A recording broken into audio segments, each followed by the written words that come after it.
NBR থেকে অর্থাৎ রাজস্ব বোর্ড থেকে একটি নোটিশ দেওয়া হয়েছে, যে নোটিশে বলা রয়েছে ব্যক্তি করদাতাগণ অনলাইনে রিটার্ন দাখিল সংক্রান্ত বিশেষ আদেশ।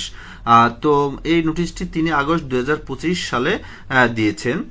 তো আপনারা যারা এখনো অনলাইনে রিটার্ন সাবমিট করেননি তারা এই 2025 সাল থেকে অবশ্যই অনলাইনে রিটার্নটি সাবমিট করবেন। তো অনলাইনে রিটার্ন সাবমিট করার জন্য আপনাদের যে কাজগুলো করতে হবে, প্রথমত আপনারা ই রিটার্নের ওয়েবসাইটে ঢুকবেন, ঢুকে আপনাদের নিজের যে টিন নাম্বারটি রয়েছে টিন নাম্বার দিয়ে আপনাদের একটি অ্যাকাউন্ট খুলে নেবেন। তো অ্যাকাউন্ট খুলে নেওয়ার পরে এখানে আপনারা লক্ষ্য করে দেখতে পাবেন 2025-26 সালের অ্যাসেসমেন্ট ইয়ারের ট্যাক্স রিটার্নের প্রসেস কিভাবে করতে হয় সেটা আমি আপনাদেরকে আজকে দেখাবো। তো এখানে রেগুলার ই রিটার্নে ক্লিক করবেন। রেগুলার ই রিটার্নে ক্লিক করার সাথে সাথে এরকম একটি পেজ চলে আসবে। এখানে আপনাদের সকল ডিটেলস লেখা থাকবে।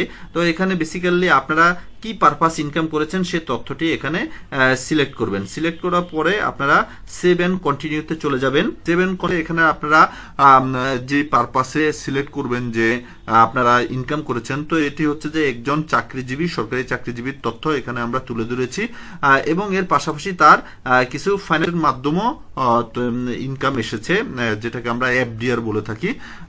তো এই পেজটিতে এই তথ্যগুলো থাকবে। তারপর হচ্ছে যে তার পরবর্তীতে আপনারা সেভ এন্ড কন্টিনিউতে যাবেন। সেভ এন্ড কন্টিনিউতে গেলে আপনারা কি পরিমাণ খরচ করেছেন অর্থ বছরে তার তথ্য এই পেজে আপনারা এখানে অ্যাসেট এবং লায়াবিলিটিস এর তথ্য থাকবে। এখানে আপনার বিজনেস ক্যাপিটাল থাকতে পারে, অথবা মোটর গাড়ি থাকতে পারে, গোল্ড থাকতে পারে, ফার্নিচার থাকতে পারে, ক্যাশ থাকতে পারে, সকল তথ্য আপনারা এই পেজে এন্ট্রি দিবেন। এই পেজে এন্ট্রি দেওয়ার পরে আবার সেভ এন্ড কন্টিনিউতে যাবেন।